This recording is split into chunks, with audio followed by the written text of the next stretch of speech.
It's not something that just happens to the people who are there, but it goes on, and the scars and the repercussions are visible. And my granddad always said he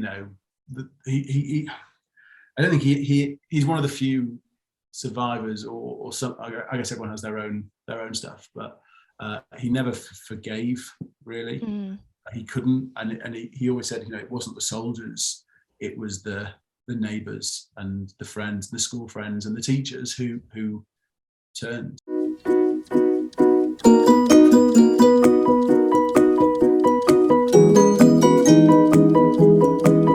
I'm Joel, and I live in Hertfordshire, which is just outside of London. It's about 30 miles from London.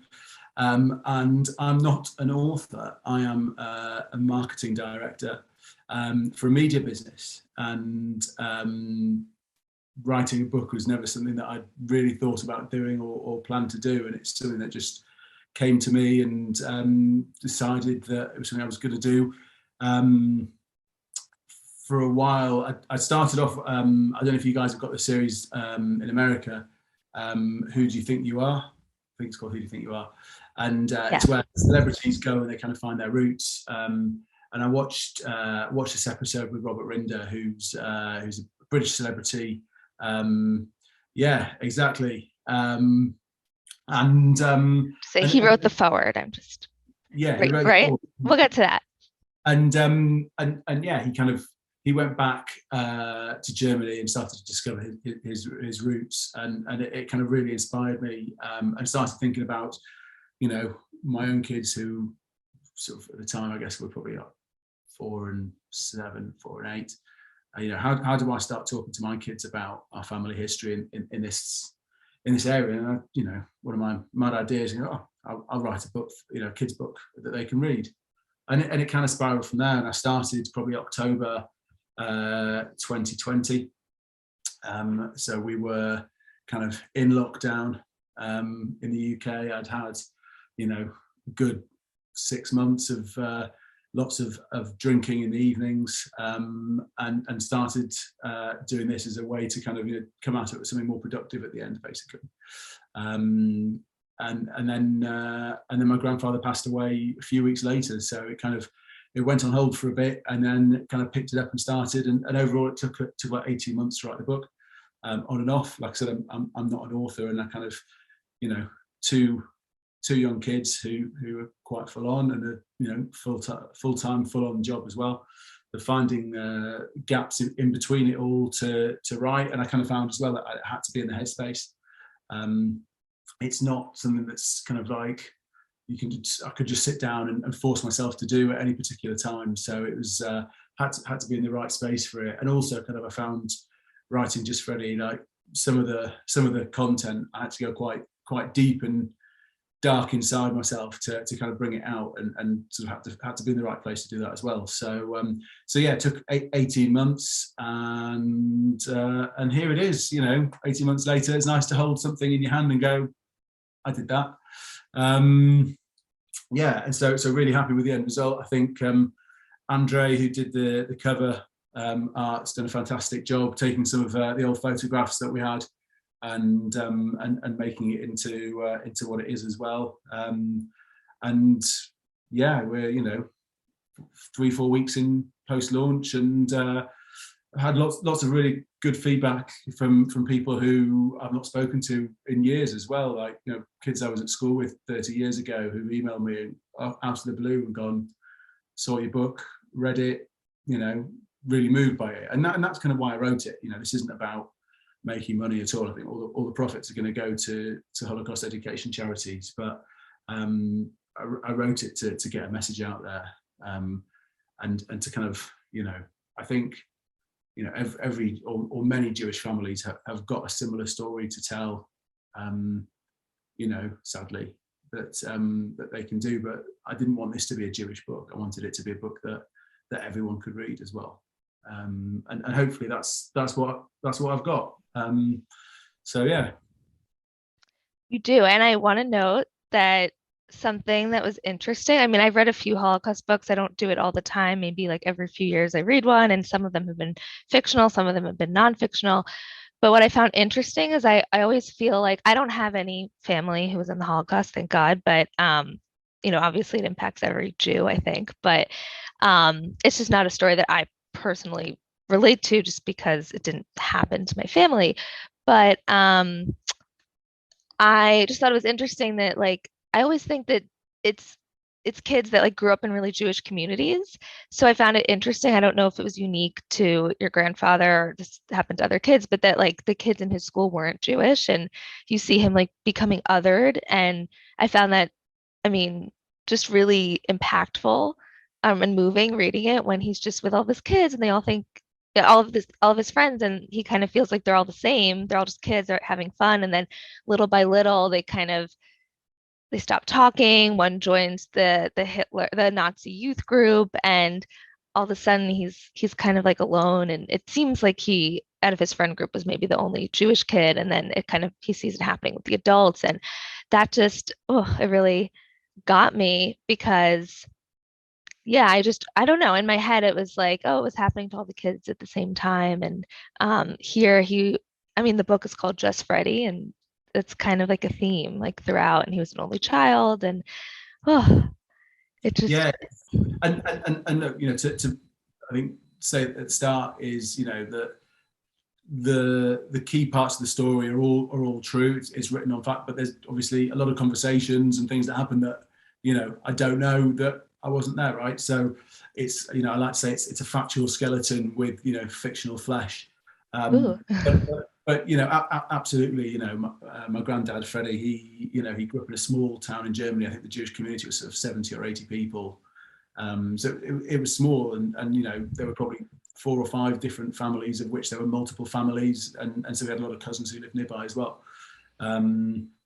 But yeah, he was very much in a mixed school, and it's interesting because I grew up in Newcastle, which is in the northeast of England, or was a very industrial part of the UK, which was famous for shipbuilding and coal mining and Mm, stuff like that. And the community there was small as well.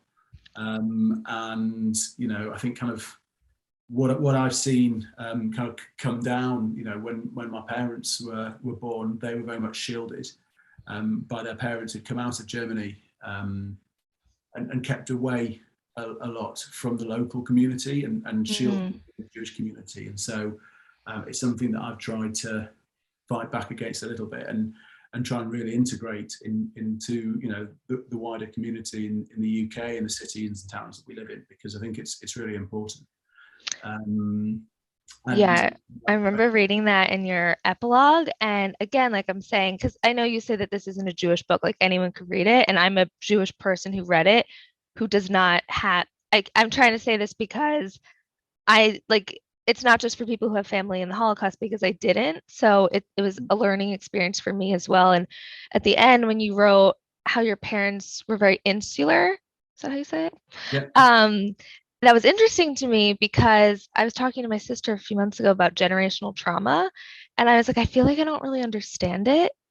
And people talk a lot about it with like families of Holocaust survivors. And I was like, it was just, I just didn't get it. And she kind of explained, like, they kind of like what you said, like, your parents learned to be, right? Your parents yeah, learned to uh, be really insular from your grandparents, and it's kind of passed on. And it's something that you're saying, I've noticed this in my family. I'm not going to pass it on to my kids. And the way you wrote it, like, really made me understand. And um, that's why I'm saying that because I think anyone who reads this book can really get a better understanding, whether you're Jewish or not, because again, like that's not my experience. And I was like, wow, I really kind of get it. And yeah, and I wanted to ask you more about that. But yeah. And you look at I think the scars are visible, and it's something that kind of in this day and age you think about what the kids and the grandkids and the great grandkids of the people of Ukraine are gonna yeah, I was thinking about that reading the book. and Rwanda, it's not something that just happens to the people who are there, but it goes on, and the scars and the repercussions are visible. And my granddad always said he I don't think he's one of the few survivors, or some. I guess everyone has their own stuff, but he never forgave really. Mm, He couldn't, and he always said, it wasn't the soldiers, it was the the neighbours and the friends, the school friends and the teachers who turned against Yeah. him. And those are the people that he couldn't forgive, and the reason he could never go back to the town he was born in, because they turned on him, on them, on all of them. Really getting chills because reading the book too, it's like they're in this nice community, and I'm just summarizing a little bit of what about what I read, but his father is like head of the gymnastics club or gymnastics society, which I like because I thought if I read that, it's like kind of random gymnastics, but actually like my dad's first cousin was a gymnast, his brother was a gymnast, and my one of my grandfathers from like Europe, my family's from like Lithuania, Russia, Poland, and then they moved to South Africa. But yeah, there's like gymnasts in my family too, so I thought that was interesting. But they're really integrated, and and then yeah, little by little, everyone's turning on them, the kids and the adults, and um, the way that you described it, it was very impactful. And look, it's something as well that I wanted to convey is, kids don't just turn on other kids. It's from the parents, I assume, society. Exactly. And as a parent now myself, I think we're really aware about what we tell our children, how we educate them in terms of values, and how they treat others, particularly because it comes from the parents. It clearly does, and again, I wanted to kind of convey that through the book, that the kids were all fine with each other. They were quite happy playing with each other, but the parents were saying, you can't play with this person because they're Jewish, and that was for me something quite powerful, and an important thing is, we're all born the same. It's our prejudices that are taught to us that make us capable of what happened in Germany, and and in Lithuania and Poland and Russia and across Eastern Europe at various different points over the last hundreds of years, thousands of years. So yeah.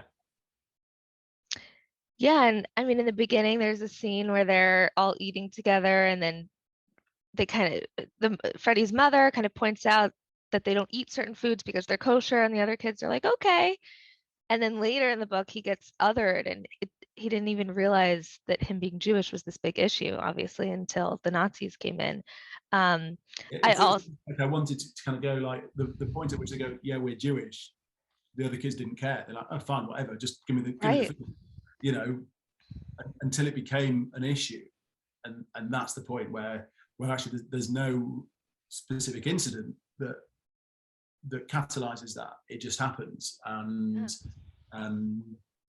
I think that's important as well. It's kind of like, my kids now, they're 6 and 10. They're interested in everything. They want to know. They hate school, but they love learning about things and cultures and why this, why that. They're interested, and they don't have the capacity to go, well, I don't like this because it's different, like specifically, like that. So I want, like I said, I wanted specifically to make it a book that was really easy to read for young people, that wouldn't get boring, that would move quite quickly as well. And kind of I looked at it, and a few people that I asked to have a look at said, you could add more chapters in, and I go, actually, I don't want it to be a tome. I don't want it to be a memoir. I want it to be something that conveys a message, takes key points, and gets through them really quickly in a really relevant and easy to read way that maintains the interest of the reader.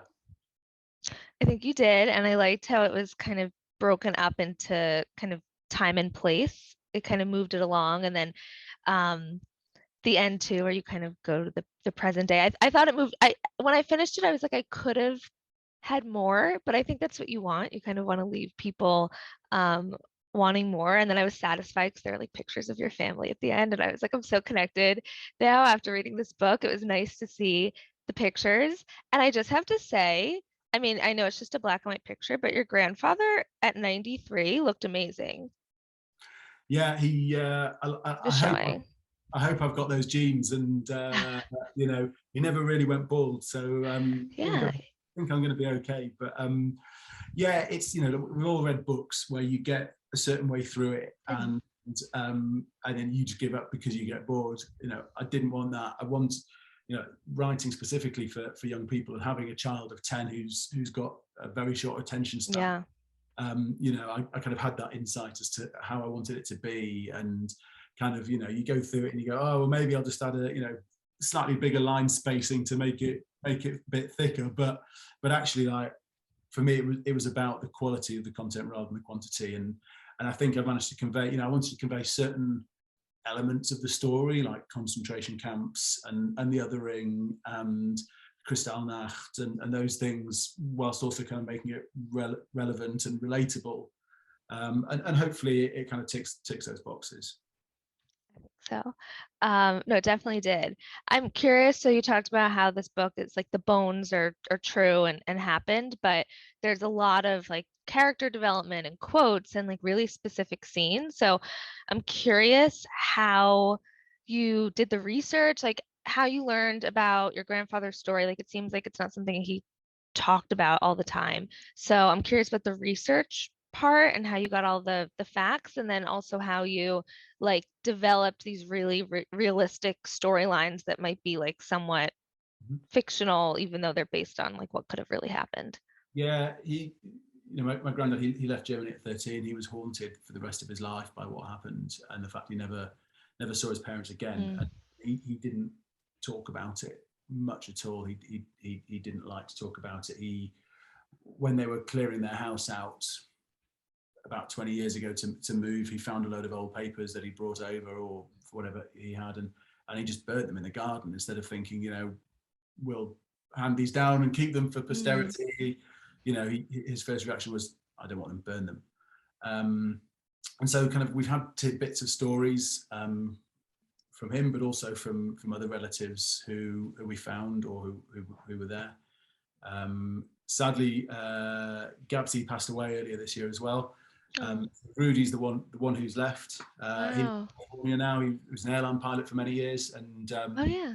so he kind of fed into it. And then probably about 5 years before my grandfather passed away, he had a fall in his home, and I think kind of that was a moment for him that he realised, I'm not going to go on forever here. And he agreed to speak to the AJR, which is I think it's just a UK organisation, the Association of Jewish Refugees. And they came and interviewed him, and he told his story, albeit in a few words. He was never really a particularly talkative man, but he told the story there. So we've got bits from that, from records. My dad's since gone back to Germany and found relationships with various people in the town who have given information about schools and stuff. We've met the people who the characters of Zimmerman and Vogel were based on. So we met them when we went over there 15 years ago or something like that. Wow. And some of the names have been changed to protect the integrity of the families who are still there now, because it's not fair on them to live for their or have to put up with the mistakes that their predecessors have made. They don't want the purpose of this isn't to embarrass or upset anybody. It's about spreading a message about good values and just being kind to each other. Yeah, wow. So you said you've been back to Germany? Well, not back, I guess. Yeah, we went too. So my parents took us probably when I was probably about 19 or 20, I think. We went, we saw the town where my grandfather was from, where my other grandfather was from as well, in Bavaria. And that was good. I think at the time it probably wasn't quite as meaningful as it could have been. And then probably about 7 or 8 years ago, so 2014 or something, my dad finally managed to persuade the mayor of Montabaur to erect a memorial to the Jews who were killed from there. So we all went over, including my first son, who was probably 2 or 3 at the time, and we went and unveiled the memorial, which was a really big moment. Right outside the town hall. I think there's a picture of the town hall kind of draped in Nazi flags in the book. Yes, To now have a memorial, to the Jews who were murdered outside that Wow. thing is really meaningful. Yeah. Let's say I'm just showing. Yeah. Oh, the blur does not help. I'll come back to it.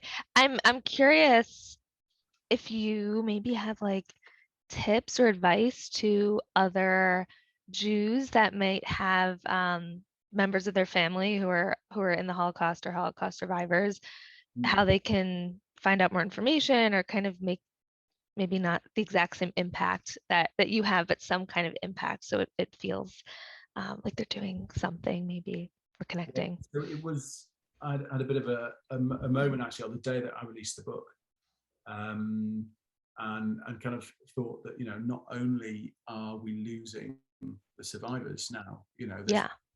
you know, they're getting fewer and fewer, um, but with my generation, will when we go, or our generation, I should say, you know, we'll be losing people who met the survivors. Right. And so when it comes to my kids, I mean, they met their great grandfather, but they won't properly remember him. You know, that whole link with the past will be gone. And so I think it's really important that you know, as a third generation survivor, we tell these stories, we make sure these stories are there, um, you know, for all to see and hear, because otherwise they will be forgotten, you know, Hmm. within 60 years or so. And that would be tragic. And you know, this is still modern history. This happened, you know, less than 100 years ago. And you know, we're seeing it happen again in, you know, in the Ukraine. We've seen it happen in Rwanda. We're seeing it happen with the Uyghurs, you know, in Myanmar or Burma. And Hmm. you know, as a race, like it's crazy, you know, how this shit happens. But you know, like I said, I wanted to tell the story for my kids, but also so that they were, you know, under no illusions as to how they need to behave in their lives. Um, you know, and that's the main thing. I've always said, my wife and I've always said, you know, gay or straight, doctor or street sweeper, it doesn't matter as long as they're kind and decent, and those are the values that we espouse into our kids. And I think a lot of Jewish people do as well, because of what as a, you know, as a nation we've been through. And I think, you know, that's kind of why I wanted to do this, why I wanted to do it now. I'm curious if just being having a Holocaust survivor in your family has impacted your Judaism at all. And I just wanted to call it in the book. I thought it was just something interesting that he grew up like keeping kosher, but then at a certain part of the book, he ends up in this much more religious community, and Freddie kind of embraces it. But I just thought that was, I don't know, it was just interesting and like related to me as well because my family wasn't that religious, but my dad's family was with his Lithuanian parents in South Africa, and it kind of kept their community together. Mm. Like all the Jewish South Africans were kosher. And then my mom grew up conservative. And then when we moved to a very Jewish area, we were less religious. We didn't keep kosher. And now I'm kind of, you know, figuring out what I want to do as an adult independently. But I've been in more religious situations. And I think that's something people struggle with. Like, oh, my grandparents kept kosher, but I don't. And I want to keep traditions, but I don't want to like do everything.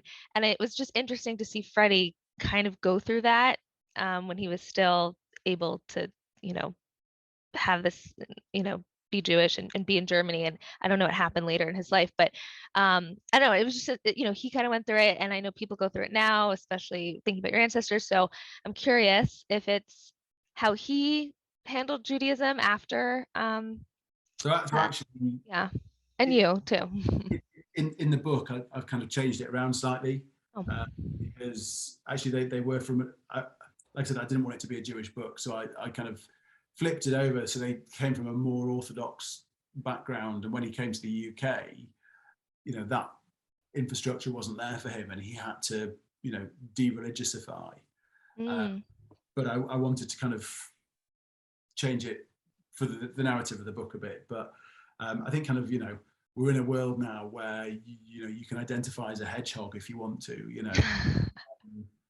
And so how each of us identify and how each of us identify with our Judaism is a very individual thing. And I've always had I guess a bit of a love-hate relationship I kind of feel, you know, I was brought up in a reform community. I don't know what that would be in the States, but you know, we were observant. We were at synagogue every Friday and Saturday. We were, you know, but we didn't eat kosher meat. Hmm. We didn't eat pork, but we didn't eat kosher Hmm. meat. And I went through various stages, and I got to the stage where I decided I didn't believe in God, and that led me to a kind of a crisis of identity about, well, does that mean I'm not Jewish, or I can't be? And I've kind of, I think when I had kids, actually, it sort of gained clarity that you know, we're not just a religion, we're a people. I think is kind of the official term. So there is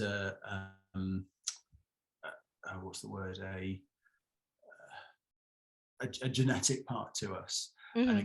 kind of think about kind of, you know, the propaganda the Nazis were pushing out. It was, you know, big noses and this kind of thing. And so there is some kind of like, you know, physical thing that links us. And so, you know, for me, you know, my parents can trace their Jewish lineage all the way back 2,000 years to the Middle East.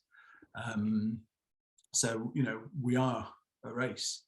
And, you know, my wife isn't Jewish. And, you know, like I said, if I was black and my wife was white, our kids wouldn't be white. They'd be, you know, mixed race. And so, you know, it's this, my kids are mixed race. Just because you can't see it doesn't mean it's not, you know, it's not there.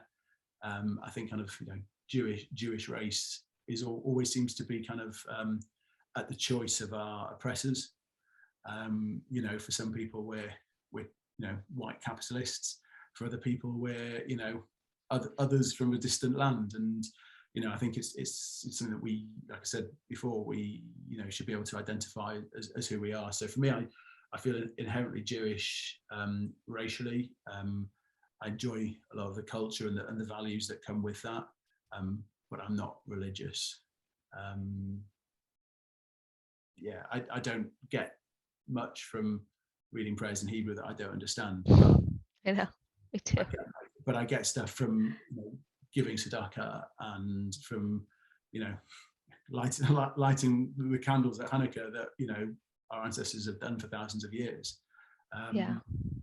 And so maybe it's hypocritical, maybe it's, you know, pick and mix Judaism, but that's my Judaism. And I think kind of there's, you know, a lot of people in the same boat. I think Yeah. quite often, you know, marrying out of the faith came with its own issues, but I think quite often, you know, we're too quick to say that by marrying out we are weakening, Hmm. you know, the race or the people. For me, it's actually, it's strengthening. It comes back to what we talked about at the beginning, where we were saying about kind of, you know, integration of the communities, and surely the best way to keep Judaism going is to modernize it and to bring it into, you know, very much past the communities, you know. Yeah. And those are values that I, you know, again teach to my kids is, you know, you are who you are and who you want to be, and you know, no one is going to tell you you are this or you're not that, because if that's who you are and what you want, then that's who you are. Yeah. And so yeah, like I said, I guess just to kind of say, it's you know, I think it's a deeply personal kind of thing, Yeah. and an individual, and there's so many, you know, layers and levels for everybody that yeah, live and I, let live, I always say.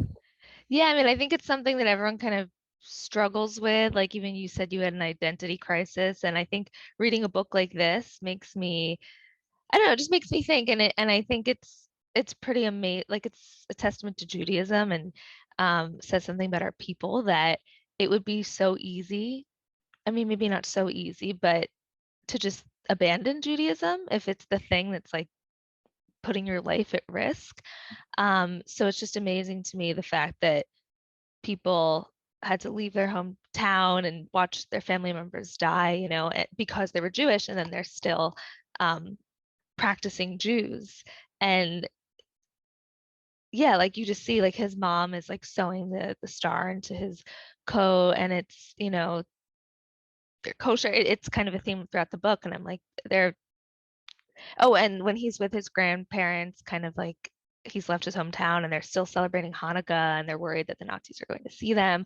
It's just to me it was powerful. It's like, wow, they're not, obviously they didn't give up on their Judaism, and many people didn't, but I also know of Jewish families that did. They were like, this is the thing that put my life at risk. We're not Jewish anymore. And then their relatives are not Jewish and they've kind of lost that. So to me, it just makes it feel like it's important to keep these traditions alive. If our ancestors did it when their lives were at risk, like we can do it. I don't, for me, I don't think it means that I need to specifically do every single thing. My granny in South Africa, I mean, she passed away, but she would freak out if she knew I ate pork. um, but that, I don't know, that was kind of my takeaway and why I asked you It about that. is, isn't it? And I think, I was reading something this week about Jews who joined the Nazi Party in the early days because they thought it would give them an easier ride. Ultimately, it was never going to. But the thought was it would give them an easier ride. I think they were then ostracized by some of their fellow Jews who felt the opposite. And, for me, if, my wife's not Jewish, we don't have a particularly Jewish home or anything like that. Your granny would hate to see what's in my fridge. But Me too. but if the Nazis stormed into town tomorrow, they would take my kids as much as anything, right? And so, we have to keep alive these stories. We have to be aware, Yeah. always be aware, and make sure that we're doing our bit to change that, not just for us, but for other minorities, other communities as well. I think you get out of the world what you put in, and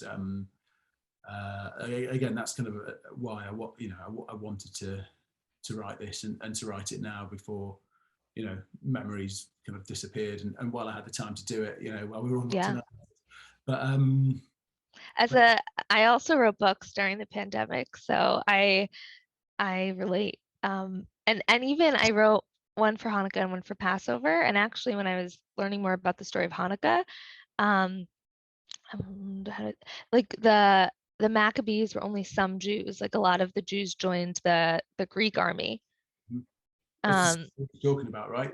right, yeah. They thought it would protect them in the long term, but ultimately, I think they'll use you and then spit you out, and that's why I'm a firm believer in the state of Israel, and I absolutely don't want this book to be about that, because I think they're two very different issues, and that's a conversation for another day. But I think kind of having Well, I was curious actually. This isn't one of the questions I sent you, but I read in one of the books I read about Israel. I know that there was kind of like a British cohort that, although maybe it was before your grandfather's time, but I know that British people were involved in Israel being recognized as its own state yeah. country. And I'm wondering if I mean, you don't have to talk about this, but if your grandfather was like a Zionist or involved in any of that. I mean, he was too young. Yeah, You you're know, right. by 1945, he was only 20 years old. He probably didn't know what Zionism was at that stage, but certainly later in life, he was an avid supporter of the state of Israel. Mm, And the fact that had the state of Israel existed 20 years sooner, I don't think the number would have been 6 million.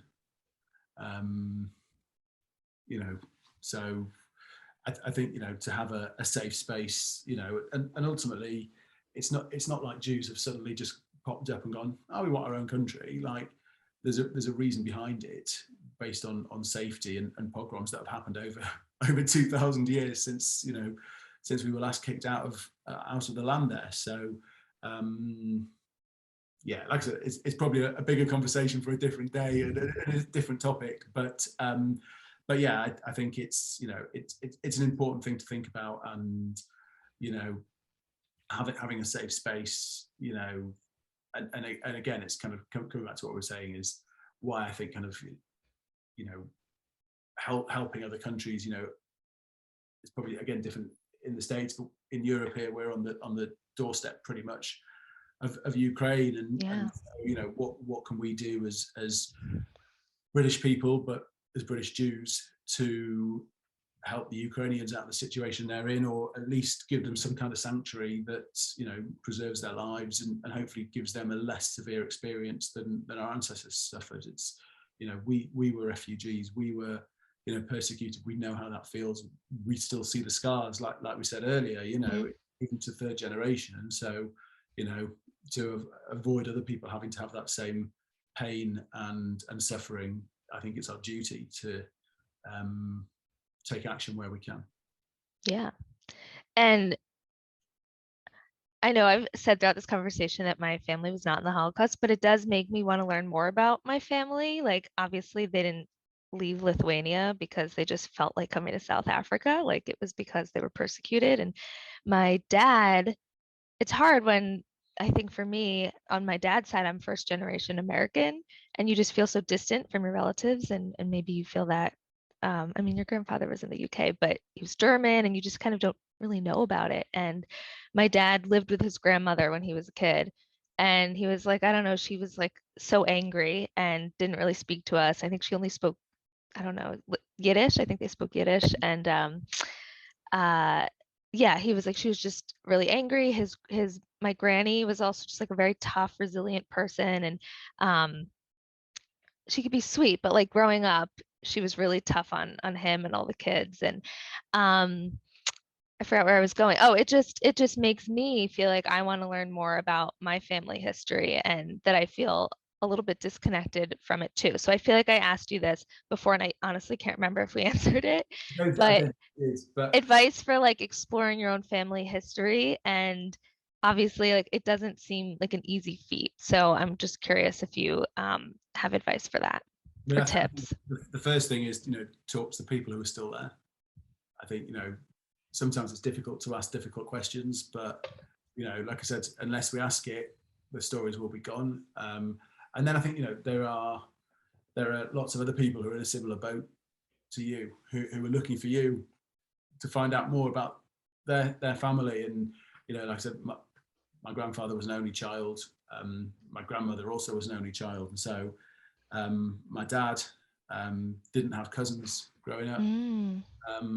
Didn't have half of his grandparents, or only had two grandparents in the end, and always felt like he'd never had a family. And so after he retired 10, 15 years ago, he spent a lot of time researching his family tree. It's something that he's been passionate about, and has found through sites like ancestry.com, but also lots of Jewish genealogy websites, has found thousands and thousands of cousins all over the world, who he's been to go and visit. Wow.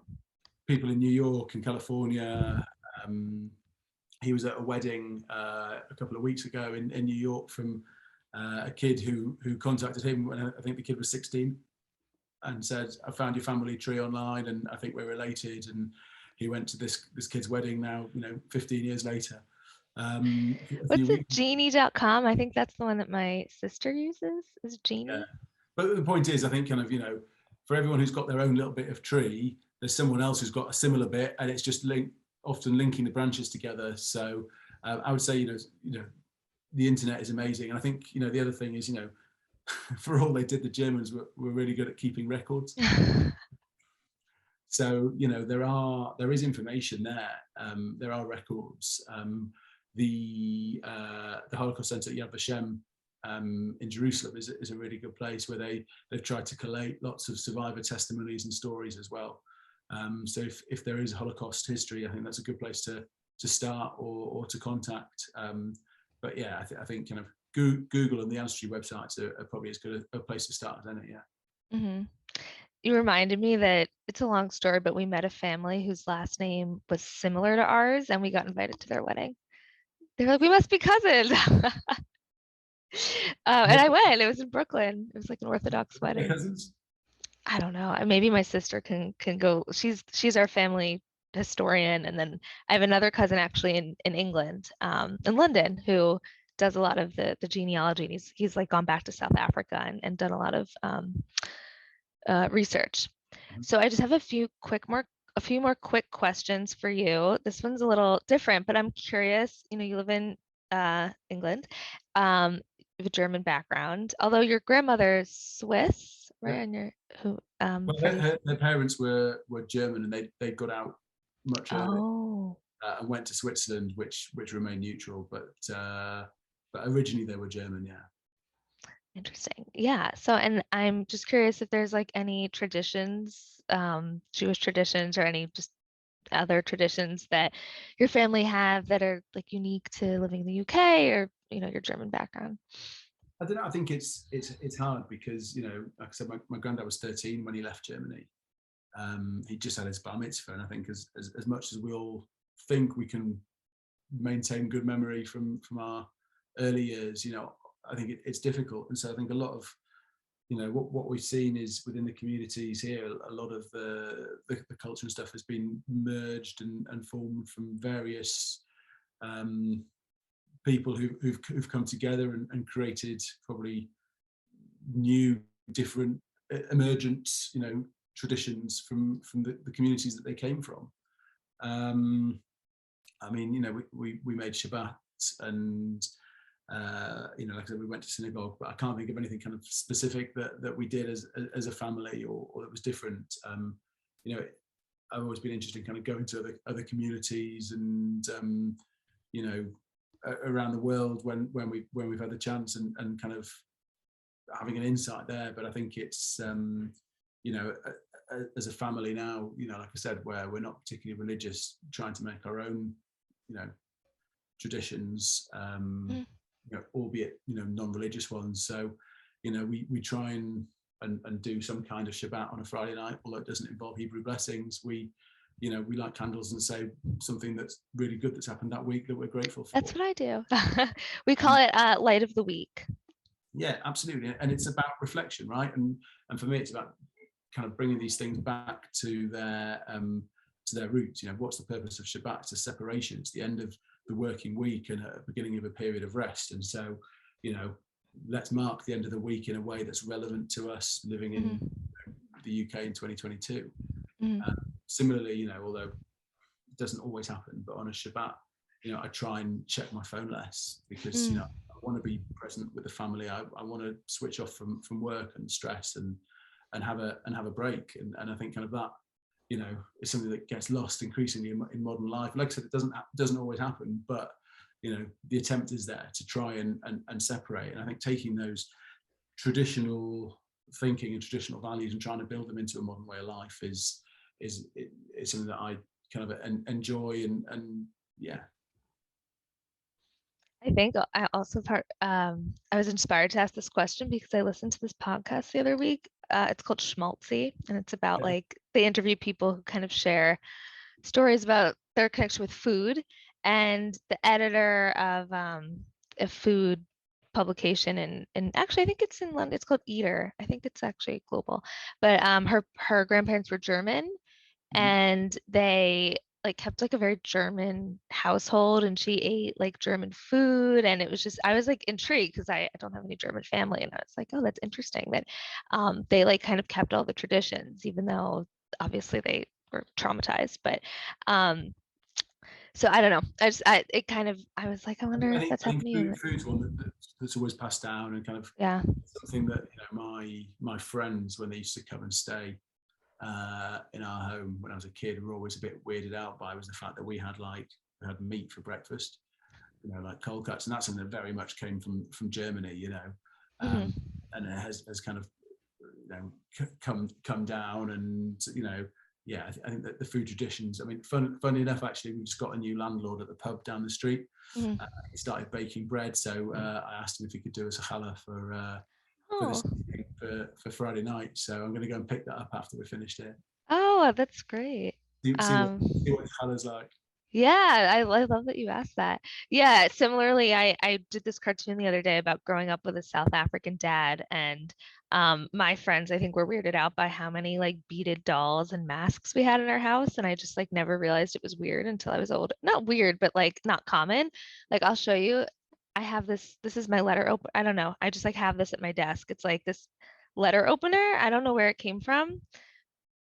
And I have other stuff, but yeah, like just like, we have these things that have been passed down. So we talked about generational trauma, but there's also positive stuff. Two quick questions, and then I will let you go and get your challah. One, have your kids read the book? The oldest one has. He is 10, so I've read it with him. I've read it Oh. to but there are some slightly gritty bits, so I wanted to read it with him, but also be there to answer questions that he may have had. Because, like I said, I wanted it to be a conversation. So I read it with him, but my youngest is only 6, so it's probably a bit soon for him. I don't think he'll get it yet, but there is a copy for him on his bookshelf when It's you signed. exactly. Did the 10-year-old react how you thought he would? Or do you feel like he got it? I think he gets it, but I don't think he quite understands just how deep and reaching the contents. I think we'll probably try and read it with him again in a year or two when he's maybe got a bit more context. So I think he needs a reread when he's older.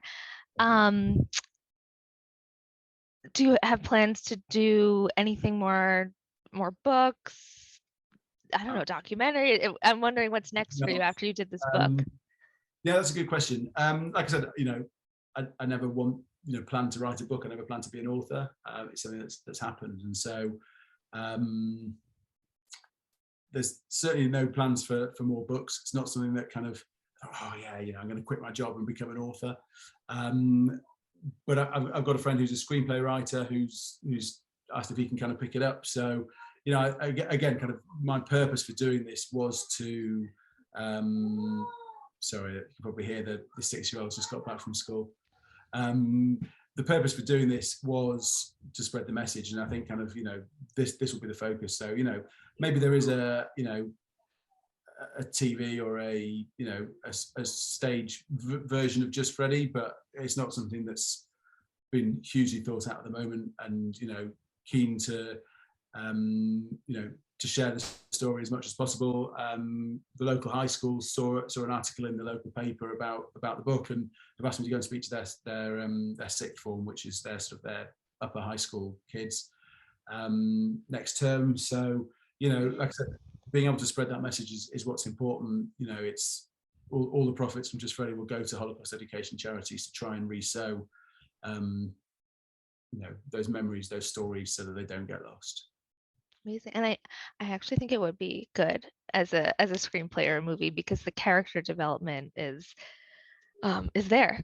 The more I think Um, about it, the more it excites me, actually. But one thing at a time. I need a rest first. I get it. After I've done 3 books and I feel like I need at least 6 weeks of rest. This year I needed 2 months after Passover. It's a big Emotional as well, right? Because you're pouring your heart into this thing, and you're constantly rereading it. And so, is that right? I mean, the epilogue in this, I completely rewrote it. So I think you mentioned I kind of brought it forwards in time and kind of egotistically featured myself in it. But originally it was more of a kind of, and then this happened, and then this happened, and then this happened. mm, And I kind of went back and reread it and thought, it's not really engaging enough for that young audience, and how can I make it better? And so you're constantly pouring yourself out, thinking, how can I improve it? How can I make it better? And it's quite an emotionally draining thing to write a book, but I think especially kind of something like this. So yeah, one step at a time. But I think also when you put yourself into it, and I noticed that, I mean, my Haggadah was not about me, but I was sort of in it. And you, I don't know, when you do something like this, like, I don't know, everything's very personal and emotional and I don't, but I did like your epilogue. I liked that you kind of brought it to the future and you were in it and you had these like nice like chunks of dialogue that I thought made it feel very realistic. I could like see it. good. My last question, hopefully, is a very quick one. So, as you know, this is Jew of the Week. Your Jew of the Week. I don't know what week exactly. Probably some point in now we're in July. It'll be in July. Um, who would be your Jew of the Week this week or any week? It's a good question, and like I said, I'm not hugely proactive within Jewish circles, but I think kind Just of to give you some context, my dad was my Jew of the Week 2 weeks ago. So really, yeah. Jew of the Week is broad.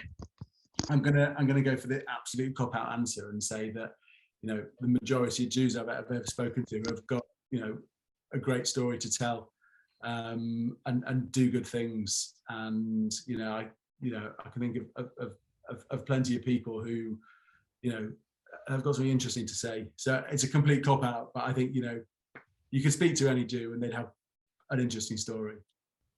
Okay. Sorry.